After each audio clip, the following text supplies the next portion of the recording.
All right, guys, last session, you reached the rebellion's island base after escaping Caldrith Mar. A nervous guard spotted you on the beach, Raarh punted a stubborn crab into the ocean, and Zabras arrived, now head of arcane operations after turning a council member into a dung beetle. The reunion hit hard. The rebellions built a functioning military base here with 3,000 souls, mixing soldiers, refugees, and spies on a tropical island that's equal parts paradise and fortress. Cassia Velis, intelligence chief, gave crucial advice. Compartmentalize. Keep the Eterian hunt separate from the political rebellion. Mixing cosmic horror with revolution would destroy morale. Let Vladislav run the war. You handle the artifacts. The council meeting was brutal honesty. You reported everything. The Frost Giant Alliance, Lady Alara's death, 50,000 souls liberated from Crystal Hell. When Vladislav asked to see the Eterian, watching reality warp around it even as it was dormant, convinced him these things transcend normal warfare. 13 Eterians total, forged by all the gods working together with divine seals preventing their use against divinity itself. The gods built in fail-safes. Only divine bloodlines can activate them. Unity requires willing cooperation, and full activation of all 13 demands mortal sacrifice of something precious. You finally got real beds and hot baths. Tomorrow, memorial for the dead, full council assembly, and decisions that'll shape both the rebellion and your hunt for the remaining Eterians. All right then, before we jump into it, let's handle your level 10 upgrades. Do you want to tell everyone what you picked? I'll go first, since mine's straightforward. Path of the Totem Warrior gets Spirit Walker at 10th level. I can cast Commune with Nature as a ritual now. Not the flashiest ability, but being able to scout terrain and sense dangers could be useful for finding these Eterians. Nice utility pickup. Roll your d12 for hit points. That's a 10, plus my con modifier of 3 plus 2 for tough feat. That's 15 more hit points. Nice, brings me to 149. Excellent roll, you absolute tank. My turn. Divination wizards get the third eye at 10th level. I can activate one of 4 vision modes once per rest. Dark vision, see into the ethereal plane, read any language, or see invisible creatures within 10 feet. Probably going to use ethereal sight a lot, given what we're dealing with. That's actually perfect for Eterian hunting. Roll your d6 for hit points. Oof, that's a 4. Plus my con modifier of 2. 6 hit points. That puts me at 64 total. What about your 2 new spells for your spell book? A wizard never spills his secrets. Of course. Alright, so at level 10, I get Magic Item Adept. I can now attune to 4 magic items instead of 3, and craft items faster and cheaper. Plus, I get new infusions. Smart. Roll your d8 for HP. That's an 8. Plus con modifier of 1, 9 hit points. So that brings me to 76 health total now. Solid roll. Also, Joe, Saxy can't sleep. The whole battle with Thelmian is playing on his mind big time. I figure I'd give it till around midnight. Then I'd just get up and go outside for some fresh air. Okay. Interesting. So, everyone's settled into their rooms for the night. It's about midnight, Saxy, and you're wide awake. The events of Caldrith Mar keep replaying in your mind. The battle, the losses, the sheer impossibility of what you faced. Sleep isn't coming. What do? I get up. Can't just lie here staring at the ceiling. I throw on some basic clothes and head outside. Maybe walk around the compound. The night air is warm and humid, a stark contrast to the frozen hell you just escaped. The settlement is quiet except for the occasional guard patrol and the constant sound of waves against the shore. Most buildings are dark, but as you wander toward the workshops, you notice a light in one of them, a soft bluish glow that pulses rhythmically. Weird. I investigate. You approach the workshop and peer through the window. Inside, you see Pendleton. He's hovering perfectly still in the center of the room, his optical sensors dimmed to their lowest setting. But more interesting is what he's doing, or rather, what's happening around him. Small objects from the workshop, screws, bolts, tiny gears, are floating in a perfect sphere around him, rotating slowly in complex patterns. It's almost meditative. I knock gently on the door frame. The objects immediately drop to the floor with a series of tiny clinks. Pendleton's optical sensors brighten and swivel toward you. Oh, Master Saxy, apologies for the disturbance. I was engaging in what you might call contemplation. Couldn't sleep either? Oh, I've done plenty of that over the last 2,000 years. It's nice to be awake, but I do find the night hours peaceful, less input to process. Mind if I join you? Not at all. Though I should warn you, I'm poor company. I've been told my conversation lacks what organics call warmth. Joe, I enter and pull up a stool. After what we've been through, I'll take honest over warm any day. You sit in comfortable silence for a moment. Pendleton resumes his meditation, though with less objects this time, just 3 small gears rotating in a perfect triangle. And for the record, I've never found your company cold. Pendleton turns to you, and if he could smile, he is doing. May I ask you something, Master Saxy? Just Saxy is fine, and sure. What is your purpose? That's a hell of a question for the middle of the night. Is there a more appropriate time for such queries? Fair point. I guess, I don't know. I thought it was fighting a few bandits, then the Empire. Then it became collecting Iterians. Now it's just surviving, making sure no one else dies. I apologize. It seems you misunderstood. I meant, what is your purpose? Oh. Well, I guess to build something that lasts.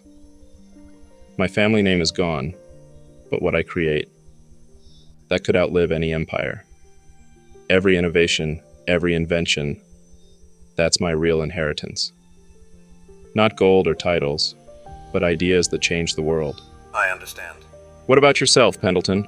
Before the preservation, I served as Master Thalmian's research assistant for multiple decades. I catalogued experimental results, maintained his workshop, scheduled his meetings with the Divinity Council, cross-referenced his theories with existing magical frameworks. I was built for academia, organizing knowledge, ensuring precision, facilitating discovery. Then Master Thalmion activated the preservation and I went into sleep mode. I woke to find 2 millennia had passed. Everyone I knew was crystallized, and Master had become what you saw.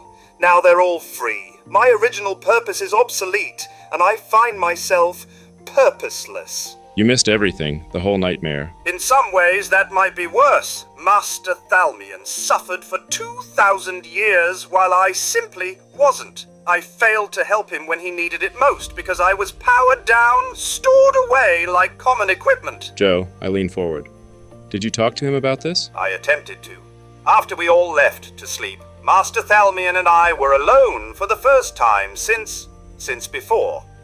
He sat down, collapsed really, and just stared at his hands. The crystalline patches were catching the light, and he said, I can still hear them sometimes.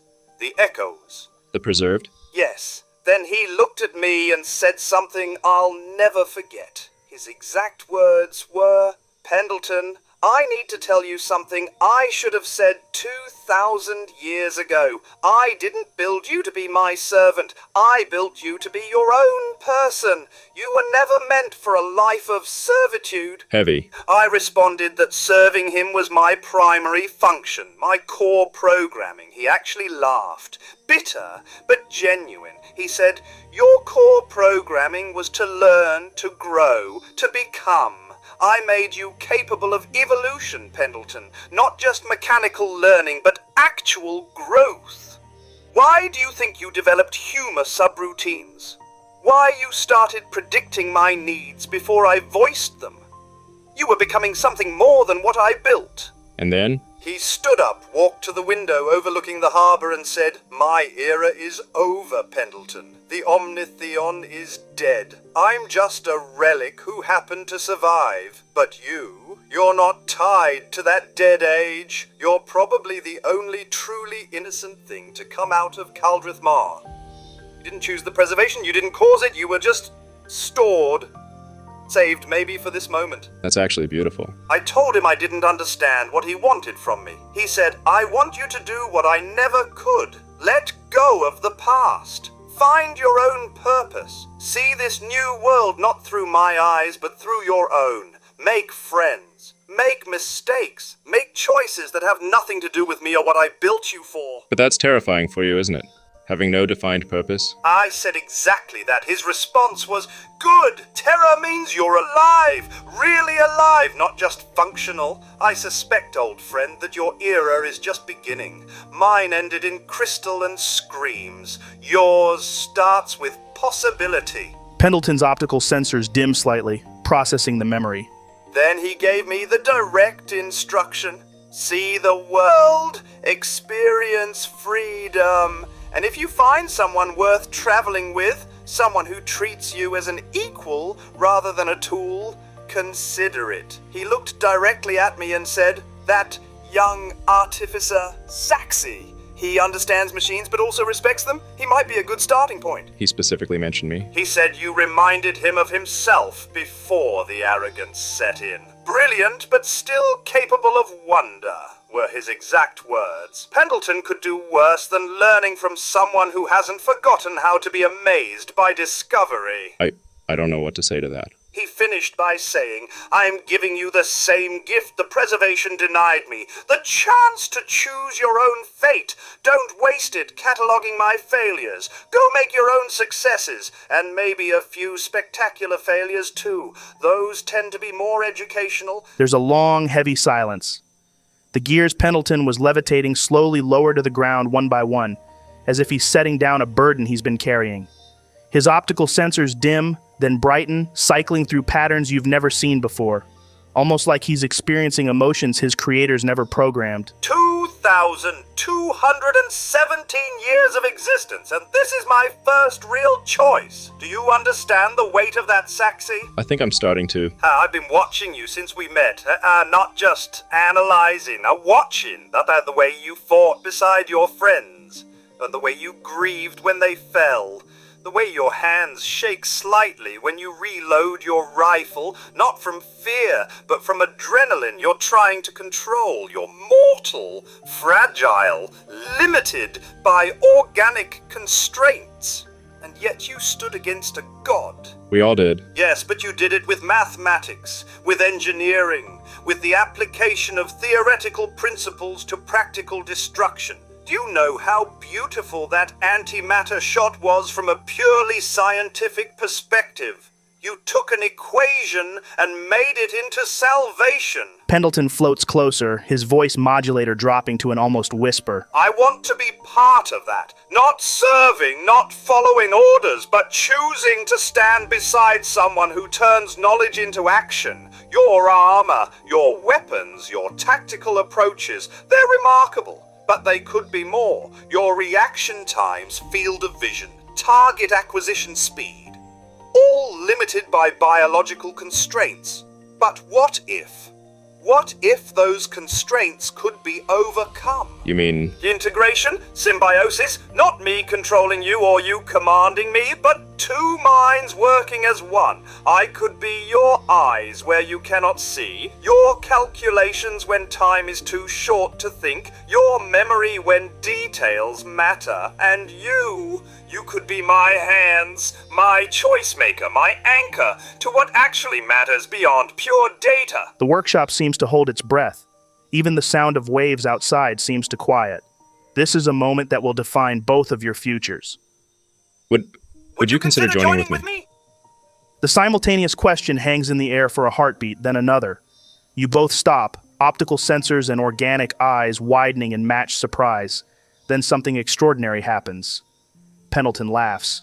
Not a programmed social response, but genuine surprised laughter. Tinny and electronic, but absolutely real. We're both thinking the same thing. After all my calculations, all my probability matrices, we arrive at the same conclusion at the exact same moment, if that's not a sign. You believe in signs now? I believe in statistical improbabilities that suggest optimal outcomes, but signs is shorter. Joe, I stand up and extend my hand toward Pendleton's chassis. You want to come with us? Really? You want me to come with you? After seeing what I am, a construct who watched his master become a monster and couldn't do anything to stop it? I want you to come with us because of what you are. Someone who maintained hope for 2,000 years, who chose to see possibility in impossibility. We just lost our cleric, our warlock, our newest member. We're broken, but maybe together we can be something new. Something better than the sum of our parts? Something different. Something that hasn't been tried before. Ancient wisdom merged with modern innovation. Artificial intelligence paired with human intuition. Pendleton extends one of his mechanical appendages. It hovers inches from your outstretched hand. If we do this, when we do this, the integration will create connection protocols between your armor and my consciousness. You'll be able to activate or deactivate the link at will, like turning a radio on or off. So I could disconnect if you get too annoying? Precisely. And I could retreat to passive observation if you need privacy. It's a partnership, not a binding. That's actually perfect. So how do we do it? I have no concrete methodology, but my gut feeling is that we need to synchronize our energy signatures. Have your armor's magical matrix recognize my operational frequency as friendly, like teaching two different languages to speak to each other. Let's begin. Now? Here? Why wait? We're both awake. The workshop has tools, and frankly, I'm experiencing what I believe organics call nervousness about the prospect, which suggests we should proceed before I calculate myself out of it. You get nervous? And did you just say gut feeling? You don't have a gut. It's a recent development. Both the nervousness and the inexplicable use of anatomically impossible idioms. Most unsettling. My probability matrices keep fluctuating between 73% chance of successful integration and 12% chance you'll find me annoying and disconnect me within a day. But despite those calculations, something in my processing core says, do it anyway. Is this what you call intuition? I think it might be. Welcome to being alive, Pendleton. It's terrifying. Let's proceed before I lose this feeling. All right, Joe. I always have my armor apparatus on me, even when I'm sleeping. So I take it off and place it on a table before activating it, so it all comes together. Pendleton floats over to where your arcane armor rests. His mechanical appendages extend, revealing tools you've never seen before, crystalline probes that glow with soft light. The process is straightforward but requires trust. I'll need to create connection points, not physical modifications but magical resonance nodes. You'll feel me in your thoughts when wearing the armor, not reading them, just present. That's either really helpful or really creepy. Probably both. I've been told I can be unsettling. Did you know you have 14 telltale signs before you decide to shoot? Micro-expressions, weight shifts, breathing patterns. See, that's creepy. But useful? Yeah, okay, useful. You spend the next hour working together. Pendleton guides you through the integration process, his ancient knowledge of magical matrices combining with your modern artificer training. It's delicate work, creating channels for communication without compromising the armor's existing enchantments. Place your hand here. Here? Yes, exactly. Now channel your magical energy. Okay, Gently. We're creating a handshake protocol, not a forced entry. gotcha. As you work, the integration takes shape. Thin lines of magical energy trace themselves across your armor's surface, invisible to the naked eye but clear to magical sight. They form geometric patterns that seem to shift and adjust, creating a network of communication channels. Now for the test. Put on the armor. Joe, I don the armor. What happens? The moment the armor fully assembles around you, you feel it, a presence at the edge of your consciousness. Not invasive, but definitely there, like someone standing just outside your peripheral vision. Then text appears in your vision, not on your visor, but somehow in your visual field itself. Precision-enhanced neutralization and dynamic lock-on. Enhanced targeting optimization network online. Holy shit, I can see you. I mean, your text. In my head, sort of. Audio communication is also possible. Simply think toward me. Directional thought, if you will. I think, Joe, like this? Precisely, though you're currently shouting, try to modulate. Better? Much. Now, shall we test the combat systems? Hell yeah. Pendleton floats to the far side of the workshop and sets up several training dummies. Just sacks of sand hanging from ropes, but they'll serve. Activate combat mode when ready. Simply think Pendleton with intention. Pendleton. The world changes, not dramatically, but noticeably. The training dummies suddenly have overlays, glowing outlines that highlight stress points in their construction. Percentage chances appear next to different target zones. Trajectory lines show where your shots would go. It's overwhelming for a moment, then your brain adjusts and it becomes natural. This is the baseline tactical overlay. Always available, minimal processing strain. But I've developed what I call the protocol system. Each one enhances different combat parameters for all your attacks, lasting until specific conditions are met. Okay, awesome. Let's see what you got. First, range protocol. Your weapons have optimal and maximum ranges. Beyond optimal, you have disadvantage on attacks, but I can stabilize your targeting systems to treat disadvantage range as normal range and enhance further what should never be possible. Your vision sharpens. Range markers appear in your HUD. 40 feet, 80 feet, 120 feet, 240 feet, 360 feet. Your hand blaster normally has a range of 40, 120, optimal at 40. Disadvantage beyond that up to 120. With range protocol active, that becomes 120, 360. You can shoot at 120 feet as easily as point blank and push out to 360 feet with normal rolls instead of being unable to shoot at all.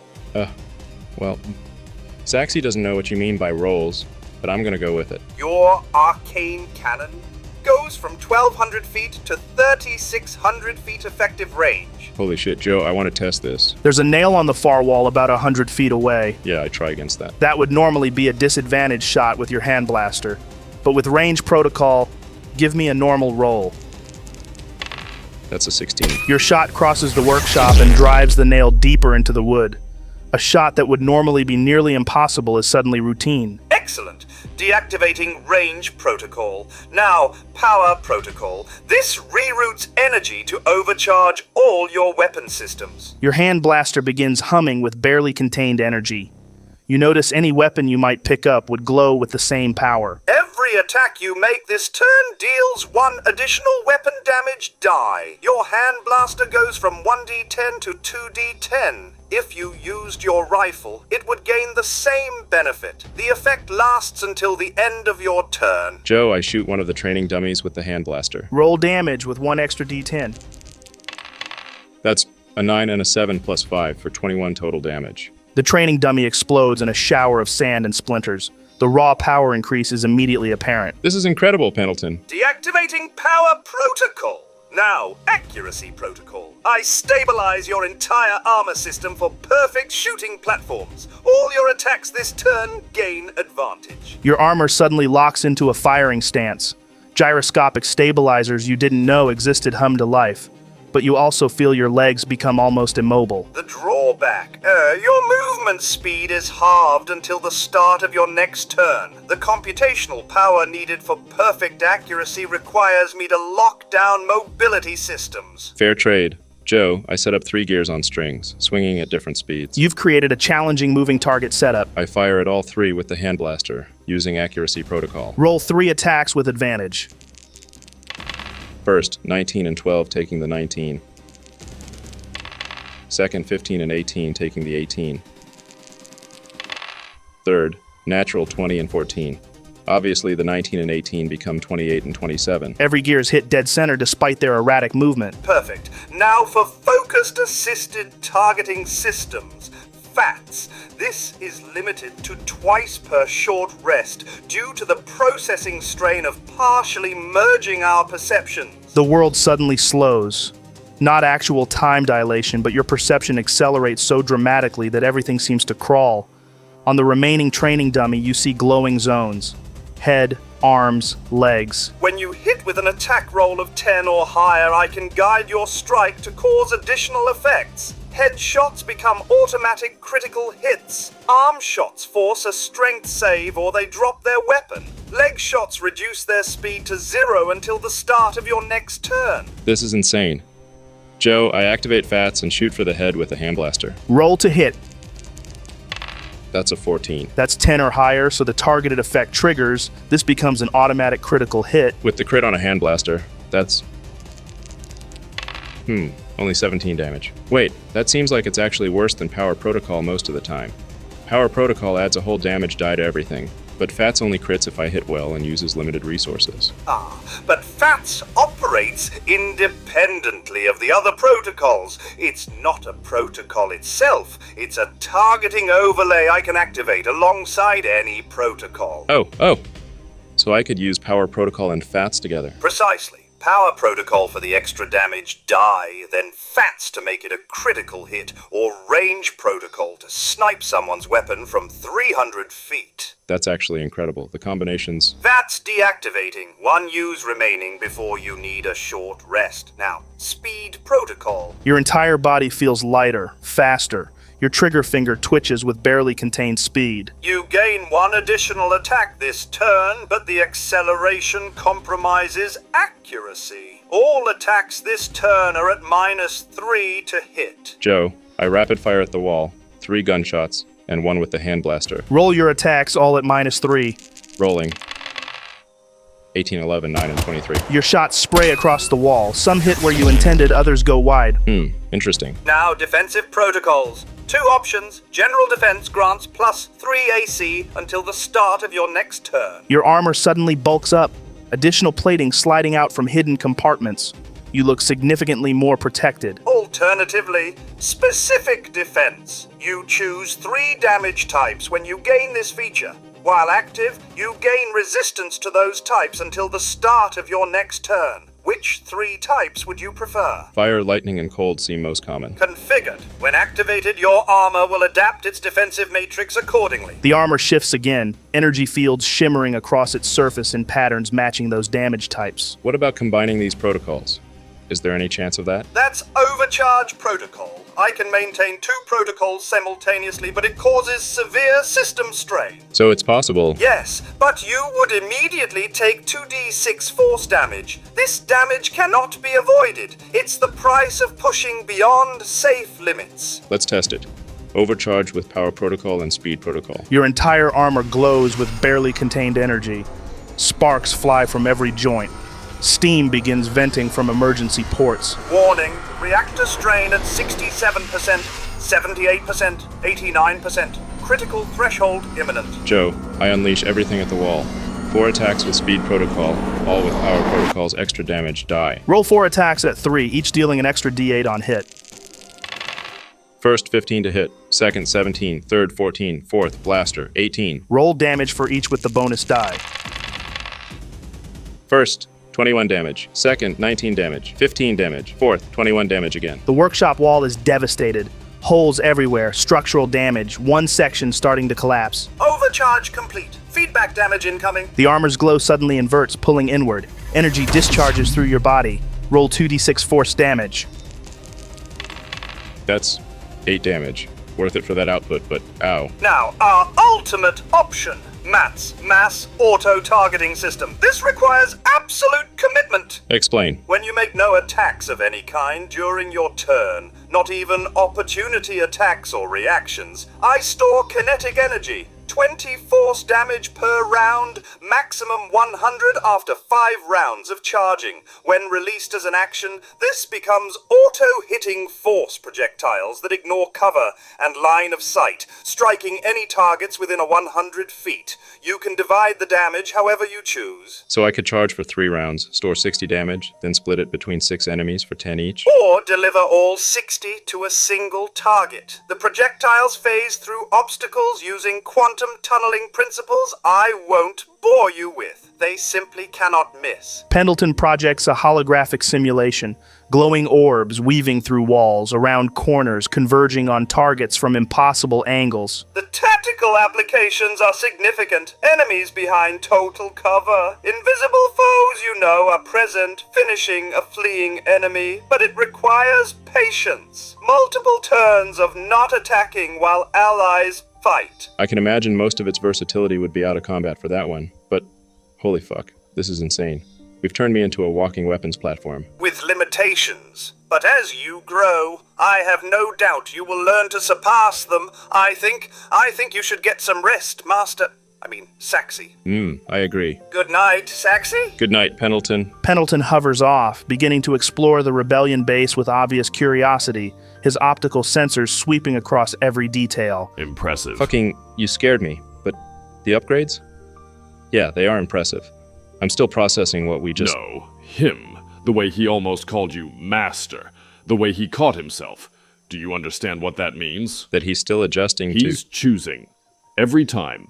He could call you master. His programming allows it. but he chooses your name instead, just as he chose to help you integrate those systems, just as he chose to share his capabilities with you, rather than simply following orders.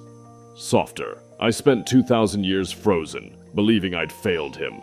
But watching him with you, I see I succeeded in ways I never imagined. He's remarkable. The calculations he can run, the adaptations. You sound like me, 2,000 years ago, focused on the capabilities, the mathematics, the engineering. But that's not what makes him special. It's that he chooses to care about you, about your survival, about the beauty of this world. Not because I programmed him to, but because somewhere in all those numbers and protocols, he decided you were worth caring about. Yeah, well, he's a good guy. Take care of him, Saxi. Not as a tool or a weapon, but as what he is, what he's becoming. I built his mind, but you're helping him find his purpose. That's something I could never give him. Only you can do that. I will, I promise. Thalmion stands there for a long moment, watching the empty doorway where Pendleton disappeared. His crystalline form catches the light differently now. Less like frozen glass, more like something slowly thawing. When he finally speaks, his voice carries 2,000 years of regret and pride mixed together. He's already more than I ever dreamed he could be. And with you... He turns back to you, Saxi. I think he'll surpass us both. I don't really say anything, Joe. I just nod and smile. I put my hand on his shoulder and then walk back to the bedroom. Hopefully I'll be able to get some sleep now. Oh, before I leave, I take out 50 gold and pop it on the side, with a note saying, "For repairs. S." Nice. As you make your way through the corridor, the weight of the day finally settles on your shoulders. Your new capabilities, Pendleton's evolution, the responsibility of it all. It's almost overwhelming. You push open the door to find Tronald sprawled across his bed, one arm hanging off the side, softly snoring. His spell component pouch has spilled slightly, leaving traces of arcane dust on the floor. Raarh is face down on his mattress, still fully dressed, his massive frame taking up the entire bed and then some. He's mumbling something in his sleep. No, the chicken needs more butter sauce. Proper seasoning, you bastards. Rosemary. Some things never change, and I'm glad of that. You can't help but chuckle quietly as you settle into your own bed. Even unconscious, Raarh has strong opinions about proper cooking technique. Tronald and Raarh, you both wake to sunlight streaming through the shutters, the tropical heat of Amlaroon already beginning to rise. The salt air drifts in, mixed with the distant sounds of the rebellion base coming to life. Joe, I yawn and stretch. Damn, I slept like the dead. You? Had a dream about opening a restaurant. Was telling some chef his beef Wellington was shit. Good times. As you both sit up, you notice Saxi hasn't moved an inch. He's sleeping so deeply that a thin line of drool has pooled on his pillow. The morning light catches the anatomical illustration on his forehead. Should we wake him? No, let him sleep. Gods know he's earned it. You hear footsteps passing by outside your door. Rebels heading to their morning duties. Someone's cooking nearby. You smell fish frying in oil, mixed with something sweet, maybe tropical fruit. What's your plan for today? I need to deal with the Eterian. Get it into my realm of reflection where it's properly contained. Having it just sitting in a bag of holding makes me nervous. What about you? First thing, I'm gonna find someone who can remove that dick from his forehead. Clean it off proper before he wakes up. The man doesn't need to walk around the base like that on his first day here. That's actually really thoughtful of you, Raarh. Yeah, well, can't have him meeting all these rebellion types with a dick on his face. It's unprofessional. Sure it is, buddy, sure it is. You both get dressed quietly, trying not to wake Saxi. Raarh, you strap on your sword and head out first. The morning air hits you like a warm, wet blanket. The wooden walkways of the base are already bustling, soldiers doing drills on the beach below, supply runners hauling crates from the docks, a group of mages practicing cantrips near what looks like a training ground. You grab some bread from one of the communal tables. It's still warm, with a hard crust and soft interior, dotted with some kind of local seed. Nice. Tronald, where are you going to do your work? I need somewhere quiet, isolated. Don't want anyone stumbling into whatever happens when I try to contain this thing. You remember seeing some workshops on the edge of the compound last night. Most should be empty this early. I go there then, Joe. Okay. So, you walk down a path lined with palm trees, their fronds rustling in the morning breeze. The sound of the ocean is louder here, away from the main bustle. You find what looks like a suitable spot. A workshop set slightly apart from the others, door slightly ajar. Perfect, Joe. I push open the door. The door swings open, and you immediately freeze. The workshop looks like a war zone. The walls are peppered with blast marks and holes. Scorch marks everywhere. One section of the wall has partially collapsed. There's sand and wooden debris scattered across the floor like someone detonated several small bombs in here. Fresh damage too. You can still smell the burnt wood and ozone. What the fuck happened here? As you step inside, your foot crunches on something. Looking down, you see gear parts scattered across the floor, and is that a training dummy's head? No, 3 training dummy heads all blown to pieces. The destruction is methodical, though. Impact patterns suggest someone was using this place for target practice. Aggressive target practice. Joe, I cast Detect Magic to see if there's any lingering magical signature. The entire room lights up with fading magical auras. Evocation magic primarily, but also transmutation and something else. Vitamancy. You'd recognize that particular magical signature anywhere. What the hell? Someone was using Vitamancy? Wait, Saxy's exhausted, this destruction, and now Vitamancy? Must have been one hell of a training session. Zabra's probably taught him something. Zabra's or Thalmian. Looking at the destruction, session might be understating it. Yeah, this looks like someone was testing artillery. I'll find a different workshop, one with intact walls. As you turn to leave, you spot a small pile of gold coins on a workbench with a note. For repairs, S. At least he left payment. You walk further along the compound's edge, past 2 more workshops, one occupied by a smith already at work, another by someone mixing alchemical compounds. Finally, you find an empty storage building. It's dusty, filled with old crates and forgotten supplies, but it's isolated and quiet. This'll do. Joe, I pull out my blindfold from my pack, the one I use for the Realm of Reflection ritual. The silk blindfold feels familiar in your hands. As you sit cross-legged on the dusty floor, the morning sounds of Amlarun fade into background noise. Distant hammering, muffled voices, the ever-present ocean. I need to do this properly. The Eterian isn't just some magical item. All right, I tie the blindfold over my eyes and begin the ritual. The moment the blindfold settles, the world shifts, not dramatically, more like everything becomes slightly unreal. The dust motes floating in the air slow their dance. The distant sounds stretch and distort. You begin the incantation, words you created yourself, words that exist nowhere else in magical theory. By thought and memory, by dream and reflection, I open the door that is not a door. I walk the path that exists only in the space between moments. The vitamantic energy flows differently than normal spellcasting. Instead of forcing reality to bend, you're negotiating with it, asking it to step aside just for a moment, just for you. The spell builds in layers.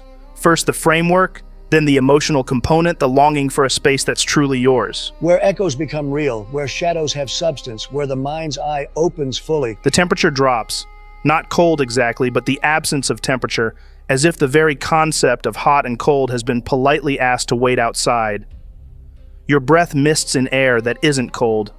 The dusty storage room feels simultaneously infinite and intimate. I reach out with my consciousness, feeling for that familiar threshold.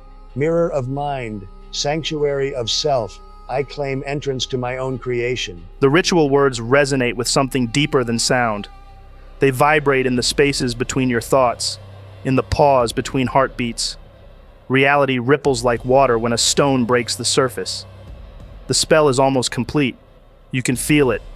That sensation of standing on a threshold, 1 foot in each world. By my will, by my design, by the power I've claimed and the price I've paid, open.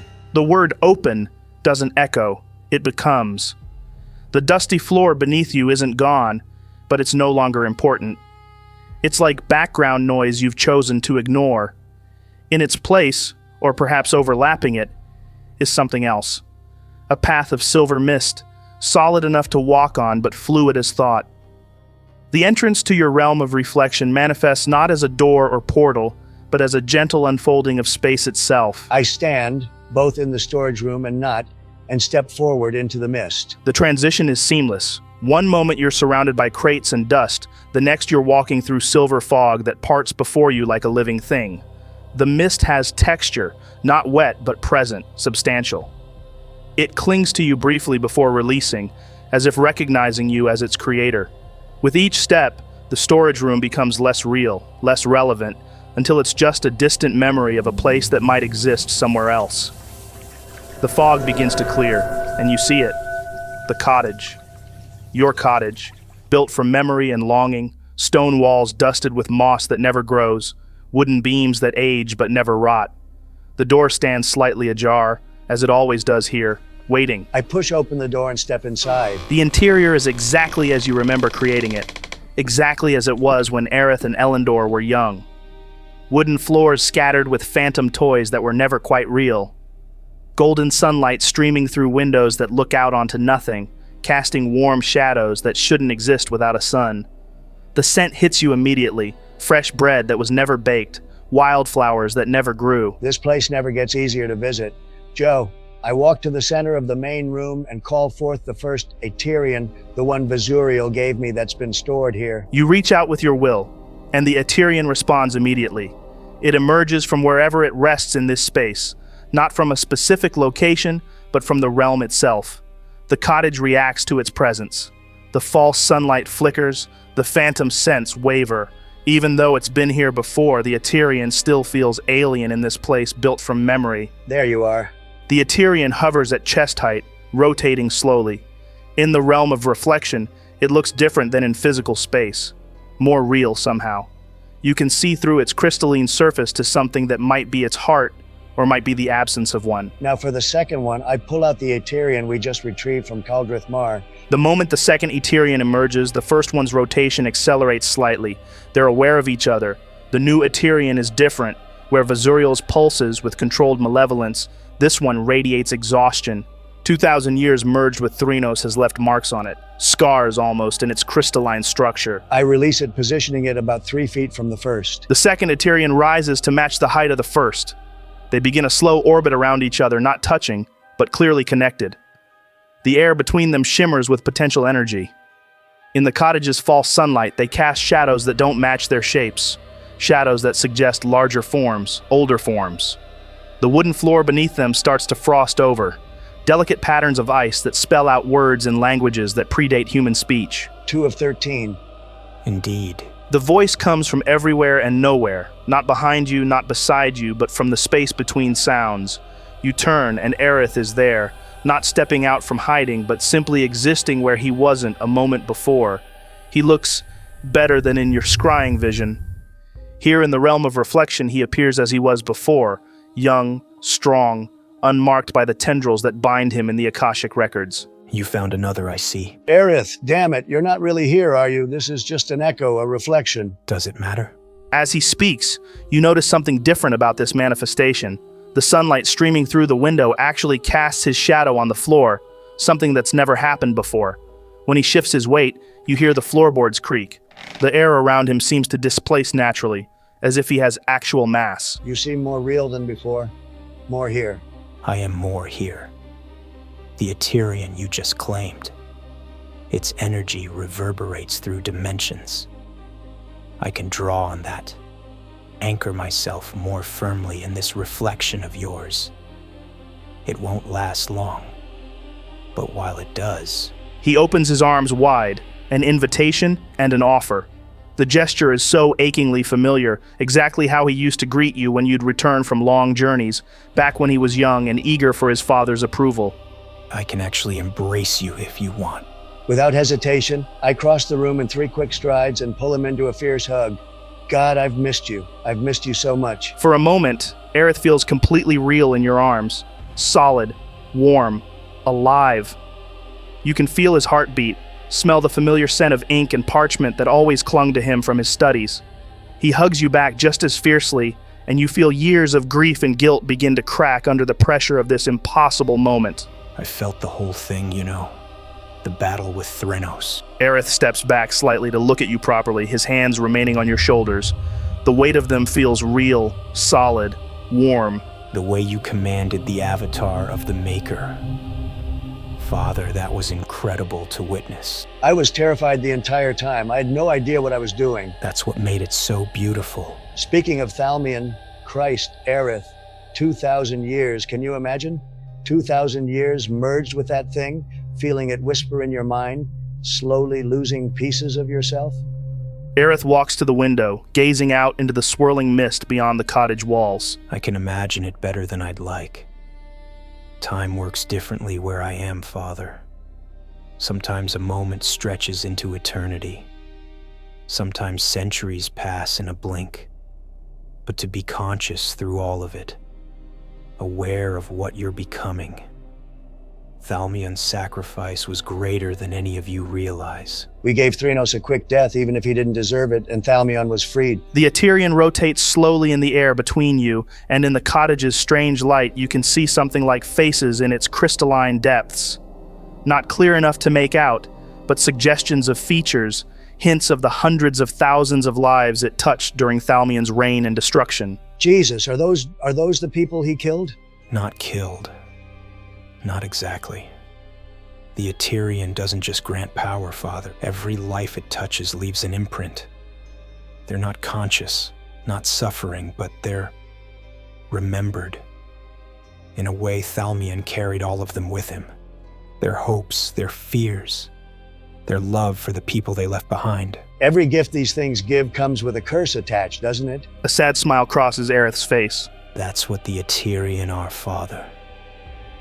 Beautiful and horrifying, incredibly powerful and impossibly tragic.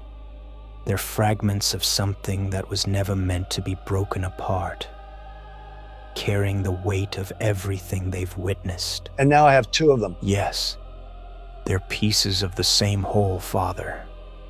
Having them together like this, it's like reuniting separated siblings who haven't seen each other in millennia. Look at how they move, not just orbiting, but dancing. Indeed, the two Eterion have begun what can only be described as a dance.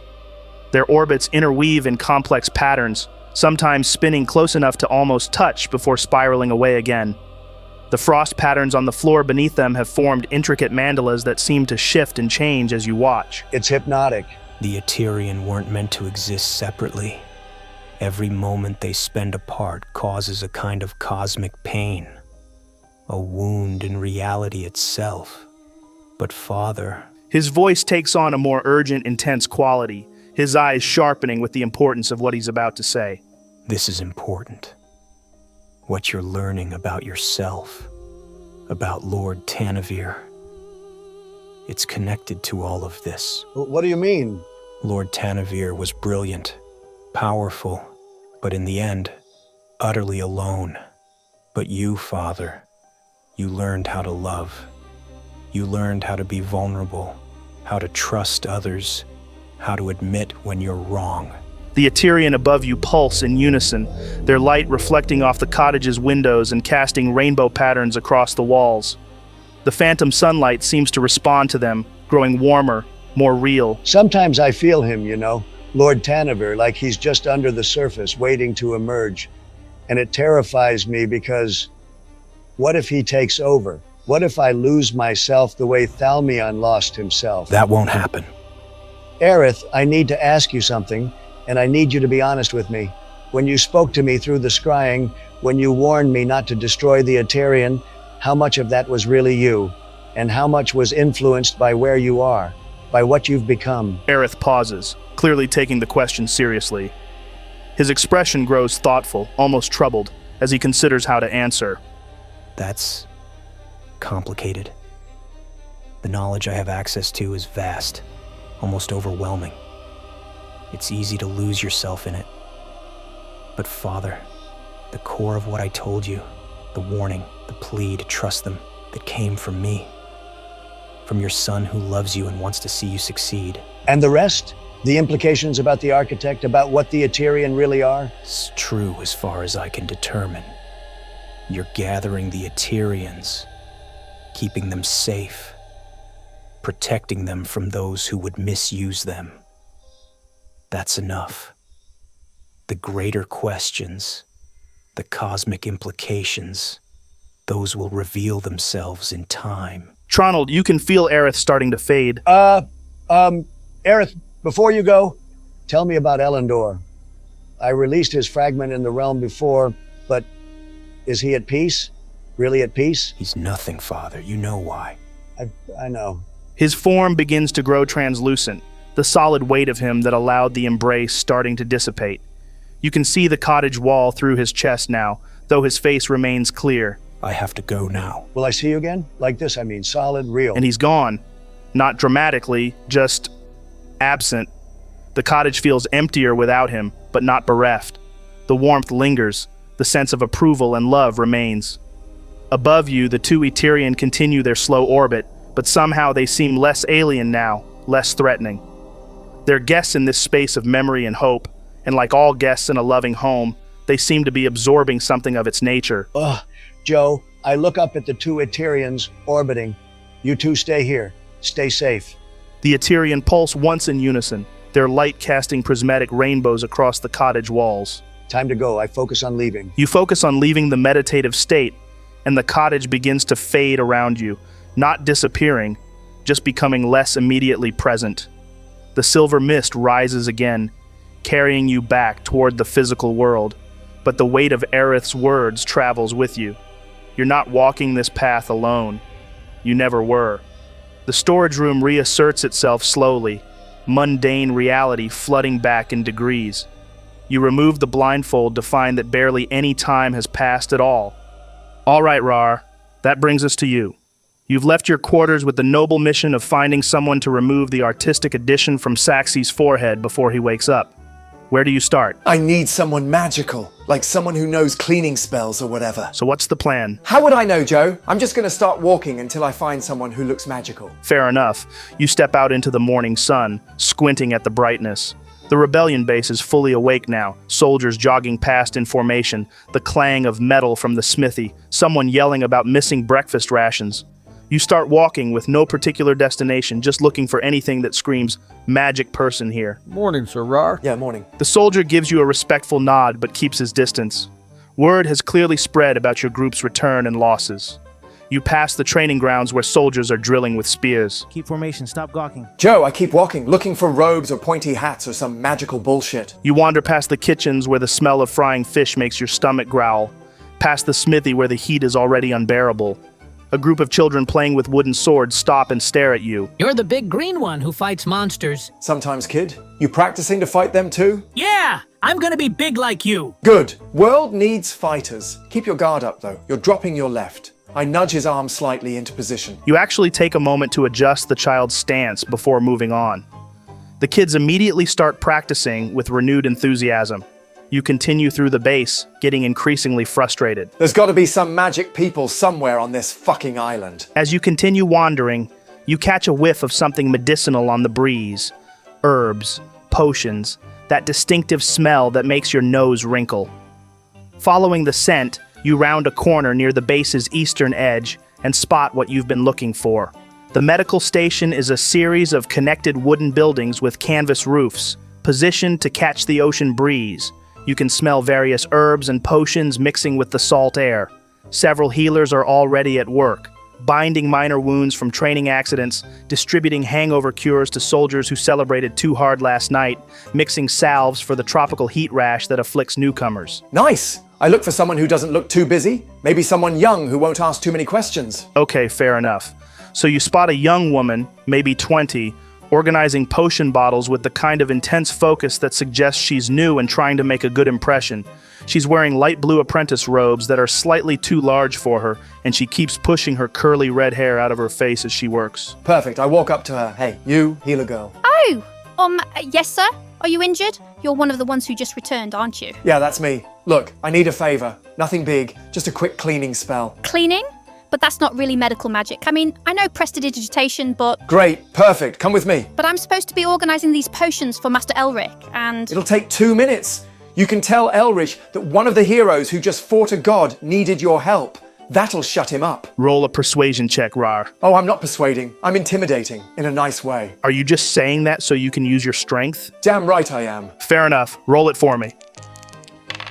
That's an 18, Joe. She looks uncertain, but also a bit awed at being personally requested by one of you. She sets down the potion she was holding, carefully you notice, and follows you. My name's Mira, by the way. Mira Thornwick. Didn't ask. I've only been here 3 weeks, but I've heard so much about your group. Is it true you killed a god? Yes, he was fucking annoying. Walk faster. You lead her back through the compound toward your quarters. Several rebels nod respectfully as you pass, though a few look curious about why you're dragging a nervous apprentice healer along. So what exactly needs cleaning? Blood, acid, cursed residue? You'll see. I continue. You reach your quarters and carefully open the door. Inside, Saxy is still dead asleep, sprawled across his bed. The crude drawing on his forehead has somehow become more prominent in the growing daylight. The oil or whatever was used has a slight sheen to it. Is that a... Dick. Yes. Yes, it is. Someone drew a dick on his forehead while he was unconscious. Who would do such a thing? Not important. Can you remove it? Mira approaches Saxy cautiously, studying the artwork with more intensity than it probably deserves. She raises her hands, fingers glowing with a soft blue light. This should be simple. Just a basic cleansing cantrip to remove foreign substances from skin. Great. Do it quietly. Don't wake him up. Of course, here we go. Prestidigitation. The blue light washes over Saxy's forehead. For a moment, nothing happens. Then the dick drawing begins to glow. Not fade. Glow. Bright blue-white light, pulsing gently like a heartbeat. What the fuck did you just do? I don't understand. The spell should have removed it. The glowing is getting brighter. The dick on Saxy's forehead is now luminescent, casting shadows on the ceiling. It's actually quite beautiful in a deeply unfortunate way. What did they use to draw this? Was it charcoal? Ink? Paint? How the fuck would I know? You were there when it happened. My mind was too focused on talking parrots. What the hell? Huh? Well, what do you remember? I remember, someone had a quill, or maybe a brush. There was definitely laughing. Oh gods, oh gods, oh gods, oh gods. Did they use magical ink? Maybe. You didn't think to mention that before I cast magic on it. She's starting to hyperventilate, her voice getting higher and louder. Saxy stirs in his sleep, mumbling something about protocols and trajectory calculations. This is a disaster. I've created a beacon. A luminous beacon of that on his face. They'll kick me out. I'll never be a healer. I'll have to go back to farming turnips. Shut up! I can't! This is my career, my future. I turned a dick into a glowing dick. That's the opposite of healing. She's getting louder, borderline hysterical. Saxy shifts again, his eyes starting to flutter. Joe, I clamp my hand over her mouth and just drag her out of the room. Roll athletics. That's a 22 total, Joe. You grab the panicking apprentice healer, one massive hand completely covering the lower half of her face, and simply lift her off her feet. She tries to protest, but it comes out as muffled squeaking. You carry her out of the room like a struggling suitcase, closing the door behind you with your foot. Once outside, you set her down, but keep your hand near her mouth. You done screaming? She nods frantically. Good. Now, who can fix this? Master Elric, my mentor. He knows everything about removing magical contamination. But what? He's not here. He went into the jungle this morning for his communion with nature. He does it every few days. Says the voices of the forest speak to him. The voices of the fuck me. We're in the jungle. There's a grove about 2 miles inland. Follow the stream past the training grounds, then head east when you reach the big boulder that looks like a turtle. He should be there until noon. And he can fix this glowing dick situation? If anyone can, it's him. He's been practicing druidic magic for 40 years. He once removed a curse that turned a man's skin into bark. A glowing... that should be simple for him. She's wringing her hands nervously, staring at the pulsing light emanating from Saxy's forehead. Fine. I'll go get him. You stay here and make sure Saxy doesn't wake up. But what if he does wake up? I don't know. Tell him he's having a weird dream or something. Just keep him asleep until I get back. I could use a sleep spell, but... Perfect. Do that. But I don't actually know the sleep spell. I'm an apprentice. I know prestidigitation, mending, and a few healing cantrips. Then figure something out. Hit him with a bedpan if you have to. That's assault! It's medical treatment. Just keep him unconscious until I get back. How am I supposed to... You're smart. You'll think of something. Maybe tell him he's dreaming if he wakes up. Or give him some of that knockout juice healers use. That's for surgery. Perfect. This is an emergency surgery. On his face. Glow thing. I don't fucking know. Just handle it. Before she can bitch anymore, I leave, Joe. You stride out the door before she can protest further, leaving her standing there, wringing her hands, staring at the unconscious artificer with the pulsing blue-white dick on his forehead. The morning sun is fully up now, the humid air already thick enough to swim through. You head toward the training grounds where soldiers are running drills. I follow Mira's directions. Stream past the training grounds. The stream is easy to find. It's the main water source for this part of the camp. Clear mountain water running down from the volcanic peaks. You follow it inland, leaving the sounds of civilization behind. The jungle presses in quickly once you leave the cleared areas. Vines hang like curtains, birds screech warnings at your approach, and the air gets even thicker with moisture and the smell of rotting vegetation. I'm looking for a turtle-shaped boulder. Make a perception check. Why are you making me do a perception check? It's a boulder that looks like a turtle. It's not like it's hidden or camouflaged as something else. Fair point, but the jungle's pretty dense here. Roll it anyway. This is stupid. Fine. That's an 8. With an 8, you walk right past the turtle boulder initially because you're looking for something boulder-sized. This thing is massive, like the size of a small house. You have to backtrack when you realize that huge rock formation you walked by was the turtle. Fucking hell! So how long of walking in circles does it take me to find it? About 20 minutes of walking. Fuck! Yeah, it takes you about that long to spot it. It does indeed look remarkably like a turtle. Shell-shaped top, even what could be a head poking out one side. Someone's carved arrows into it pointing east, along with the words Elrich's Grove. And below that, in different handwriting, abandon hope all ye who enter. That's encouraging. I head east. The path, and it is barely a path, winds through increasingly dense jungle. You have to push through hanging vines and step over massive root systems. Insects buzz around your head, and you're pretty sure something is following you in the trees, though it seems content to just watch. After another 10 minutes, you hear it, someone talking. No, arguing, loudly. But you can only hear one voice. No, that's completely wrong. Circles don't have opinions about rectangles. They're philosophically neutral. How can you not see that? What the fuck? I push through the last bit of undergrowth toward the voice. You emerge into a clearing that's almost perfectly circular, about 30 feet across. In the center sits an elderly man in robes that might have once been white, but are now a testament to every color the jungle has to offer. Grass stains, mud, something purple that's probably berry juice, and other stains you don't want to identify. He's sitting cross-legged, surrounded by what must be 20 toads of various colors. Bright blue, neon yellow, deep purple with orange spots. He's having an animated conversation with a tree, gesturing wildly. His pupils are so dilated his eyes look almost entirely black. And another thing, the concept of up is just directional fascism. Who decided the sky was up? Maybe we're all upside down and the sky is actually down. Did you ever think of that? He turns to one of the toads, picks it up, and licks its back. His whole body shudders and he laughs hysterically. Frederick agrees with me, don't you, Frederick? He holds the toad up to his ear as if listening. Frederick says you're being close-minded about the nature of reality. I'm inclined to agree. Hey, Druid, Elric. Elric spins around so fast he almost falls over. When he sees you, his face lights up with pure joy. The warrior of the glowing phallus! The toads told me you would come. I didn't believe them because, frankly, they lie sometimes. Gerald especially. Gerald's a dick. But here you are! How the fuck do you know about the glowing? Never mind. Look, I need you to come back to camp and... You hear that? Hear what? The universe is breathing. In. Out. In. Out. Are you elasticated? He demonstrates with exaggerated breathing that makes him dizzy. He has to steady himself against the ground. As he does, you notice a large jaguar padding into the clearing from the opposite side. It's massive, probably 200 pounds of muscle and predatory instinct, and its eyes are fixed on Elric. Oh look, Mr. Whiskers came to play. Here, kitty, kitty, kitty. Elric extends his hand toward the jaguar, making kissing noises. The jaguar's muscles bunch, preparing to pounce. That's not a fucking house cat, you idiot. All cats are house cats if you have a big enough house. Come here, Mr. Whiskers, come get scritches. The jaguar leaps, flying through the air toward the oblivious druid. Roll initiative, Raarh. That's a 19. You beat the jaguar's 14.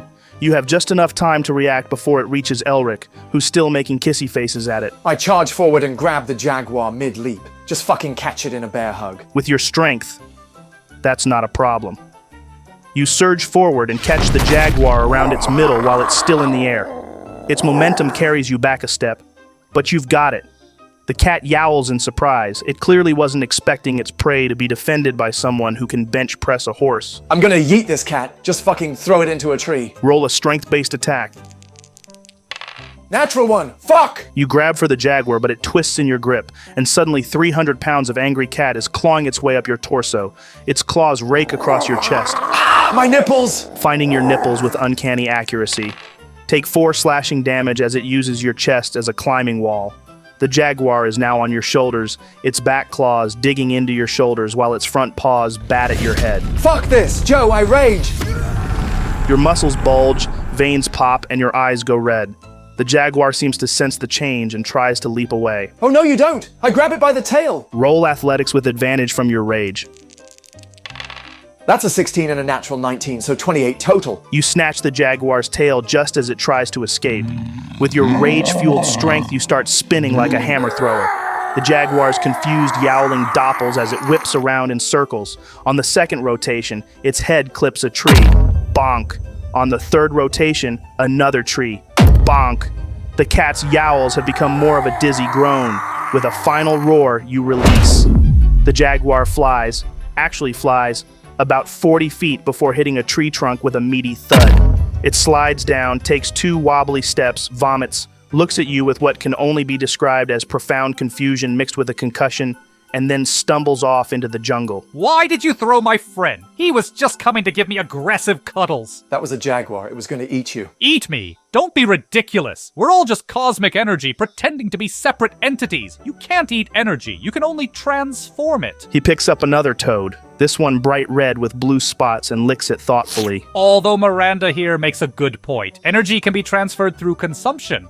Maybe Mr. Whiskers was trying to absorb my essence. How rude. Right. Look, you need to come with me. Your apprentice fucked up a spell and— Mira, sweet little Mira. How is she? Still organizing things obsessively. I keep telling her that chaos is the natural state of the universe, but she insists on categories and systems. Youth today, am I right? She accidentally made a dick glow on my friend's forehead. Elric's eyes go even wider, which shouldn't be possible given how dilated they already are. Ah, yes, the prophecy. The prophecy is true. What prophecy? The one I just made up. That doesn't even make sense. Nothing makes sense. That's what makes it beautiful. Come, we must go immediately. The glowing genital requires my attention. He tries to stand and immediately falls over. He laughs hysterically from the ground. The earth is so spinny today. Joe, I pick him up. Just throw him over my shoulder. You reach down to grab the druid. Unhand me, big frog man. I am a druid of the 17. Wait, why are you green? Are you part frog? Do you know my cousin Gerald? He's a frog. I'm an orc, you lunatic. That's what Gerald would say. He starts squirming as you hoist him over your shoulder, his fists weakly beating against your back. I demand to be released. This is kidnapping. Tree.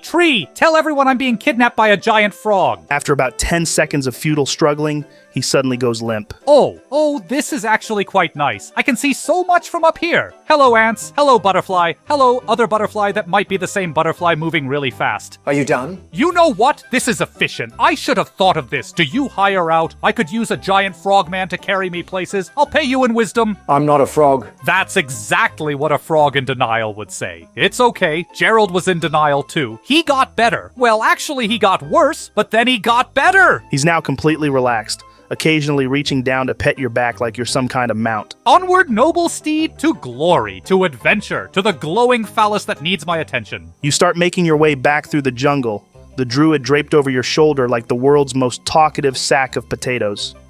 Every few steps, he points out something invisible to you. Please stop talking. You're about halfway back when you encounter a patrol of rebel soldiers. They stop dead when they see you carrying what appears to be their druid, who's now conducting an invisible orchestra. Sir Raarh, is Master Elric all right? I'm better than all right. I'm experiencing existence at 17 different vibrational frequencies simultaneously. Want to join me? He pulls out a toad from somewhere in his robes and offers it to the soldier. Just one lick. You'll see colors that don't exist. I'll pass, Master Elric. Do it! For science, for knowledge, for the expansion of consciousness. Fine. If it'll make you move along. The soldier reluctantly gives the tiniest possible lick to the toad. Nothing happens. He waits. Still nothing. Master Elric, I don't feel any— Well, that's weird. It should be working by now. Wait, who are you? He's holding the toad up to his face, squinting at it suspiciously. The toad ribbits. What do you mean you're not a toad? Ribbit. Your name is Pepe, but I don't know any Pepes. Where did you come from? Oh, that's my frog, you toad-licking thief. Your frog. But he was in my robes. You grabbed him out of my pack when I picked you up. Did I? I don't remember that. Pepe, is this true? Ribbit. He says he doesn't know you. You fucking liar! The soldiers quickly move past, though you hear one whisper to the other. Is it just me, or has he gotten worse? Joe, I snatch Pepe back and activate my speak with animals ability. Pepe, I'm so sorry about that. Are you okay? Oh, so now you remember I exist? After how many weeks of being stuffed in your pack like common luggage? I feed you every day! You throw crickets at me and grunt. That's not care, that's basic maintenance. And now I get kidnapped by a madman who thinks I'm psychedelic. I didn't know he'd grab you! He licked me. Raarh. Licked. Do you know how violating that is? His tongue was medicinal and bumpy. I can still feel it. I'm sorry, I really am. You're right, I haven't been a good frog dad. Frog dad?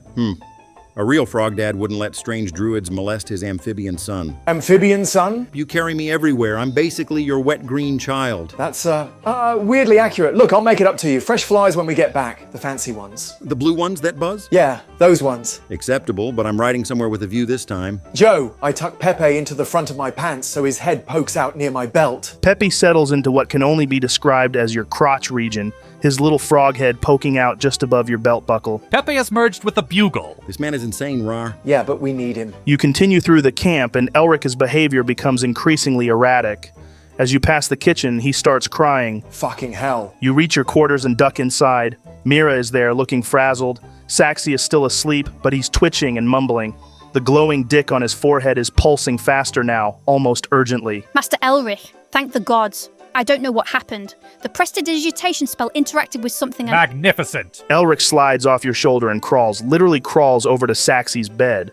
He stares at the glowing dick with the intensity of someone viewing fine art. It's even more beautiful than I imagined. Look at the way it pulses. The rhythm, it's matching the heartbeat of the universe. Can you fix it or not? Fix it? Fix it? You don't fix art, you transform it. Master, please. If he wakes up with that on his face— Yes, of course. We must return it to its dormant state. But first, we need to honor its journey. Its journey? It's a glowing dick. Everything has a journey. This began as crude oil-based vandalism and ascended to luminous magnificence. We should all be so lucky. He starts pulling things from his robes, herbs, crystals, what looks like dried mushrooms, and more toads.